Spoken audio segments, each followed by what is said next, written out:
এই পৃথিবী থাকার জায়গা নয়।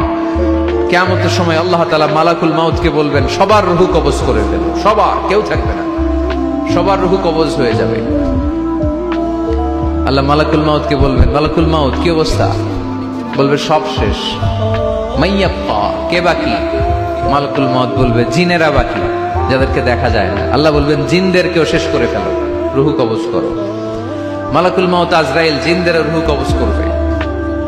আল্লাহ এবার জিজ্ঞেস করবে, ইয়া মালাকাল মাউত আখবিরনি মাইয়াব্বা, এবার বলো আর কে বাকি? মালাকুল মাউত বলবে, আল্লাহ মানুষগুলো সব শেষ, জিনগুলাও শেষ, এবার বাকি ইবলিস শয়তান, ইবলিসরেও শেষ করো, ইবলিসও শেষ। আল্লাহ আবার জিজ্ঞেস করবেন, ইয়া মালাকাল মাউতি মাইয়াব্বা, আর কে বেঁচে আছে বলো? মালাকুল মাউত বলবে, আল্লাহ আপনার কথা অনুযায়ী পৃথিবীর সব মানুষের রূহ কবজ করলাম, সব জিনদের রূহ কবজ করলাম, ইবলিসের রূহ কবজ করলাম, এখন আছে শুধু ফেরেশতারা। আছে কারা? যাও ফেরেশতাদের রূহ কবজ করো, ফেরেশতাদের রূহ কবজ হয়ে যাবে।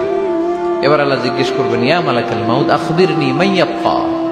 মালাকুল মাউত বলবে, আল্লাহ আপনার কথা মতো ধরে ধরে সব শেষ, ফেরেশতাও শেষ, চারজন ছাড়া।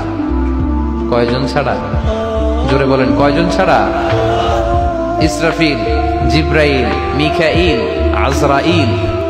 আল্লাহ এই চারজন আমরা বাকি। আল্লাহ বলবে, যাও ইযহাব ইনসালিক ইলা জিবরিল ওয়াকবাদ রূহা, জিব্রাইলের রূহ কবজ করো।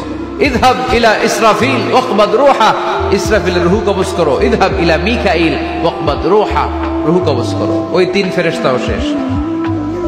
এবার আল্লাহ তাআলা জিজ্ঞেস করবেন, ইয়া মালাকাল মাউত আখবিরনি মাইয়াব্বা, হে মালাকুল মাউত আর কে বাকি আছে বলো?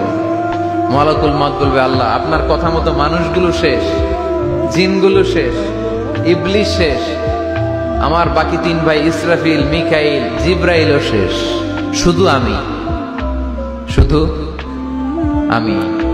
আল্লাহ বলবেন কেউ নাই? মালাকুল মাউত বলবে, না আল্লাহ কেউ নাই। এবার আল্লাহ তাআলা বলবেন, মালাকুল মাউত তুমি তো সবাই রে মারছো, এবার তুমি মরো, এবার তুমি মরো, তুমি মরো।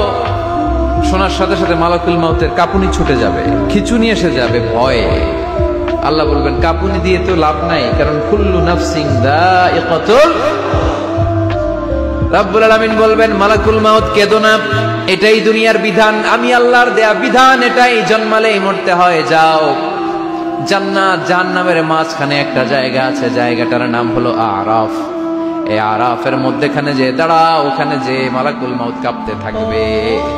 মালাকুল মাউত বলবে, আল্লাহ সৃষ্টি শুরুতে যদি জানতাম, সৃষ্টি শুরুতে যদি জানতাম সবাইকে মৃত্যুদান করার পরে, রূহ কবজ করার পরে আমাকেও মরতে হবে, তাহলে এই কঠিন দায়িত্বের ব্যাপারে আপনার কাছে ক্ষমা চাইতাম। আজকে আমারও যে ভাগ্য বরণ করে নিতে হবে সৃষ্টির শুরুতে, আমি এটা কল্পনাই করতে পারিনি। আল্লাহ বলবেন, নো টক, মুত, ইয়া মালাকাল মাউত, মর, মরে যা, মুত, মরে যাও। বলার সাথে সাথে মালাকুল মাউত এক বিকট চিৎকার হাঁকিয়ে মরে যাবে।